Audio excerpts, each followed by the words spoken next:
খাসা আপনারই বানাইছেন এগুলা? মিস্ত্রি নিয়ে গো এই বুদ্ধি কেটে দিছিল আপনারে? ওই ফ্লোরে গ্যাস হয় তারপরে যে ই করে ডিমগুলো বাইঙ্গা খেয়ে ফেলা এমনিতে হলো এই সমস্যা নাই। ডিম খাইতে পারে না আর? না ডিমে ময়লা পড়ে না খাইতে পারে না মানে যে ময়লা রেখে পরিষ্কার করে না দিই আর কিছু বলে না।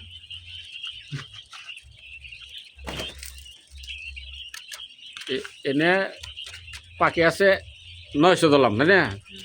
900 ভিতরে ডিম আছে কতরি? আসতে 40 750 এরকম। খুরশিদ ভাইয়ের সাথে কথা কইছিলেন?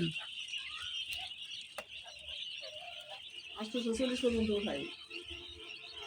এই যে মানে 750 যখন ডিম আইলো তখন তো খাসারি বানাইছে ওকে সামনে এনে বানাইছি ট্রেন ওইদিকে চাপাই দিয়ে তখন একটু ডিম কম চাল।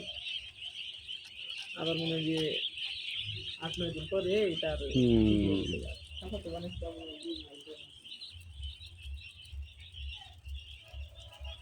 আনালে 21 দিন পরে খাসা বানাইছে। ডিসেম্বরের 12 তারিখে 2 মাস পুরো গেছে 10 মাসে 12 তারিখে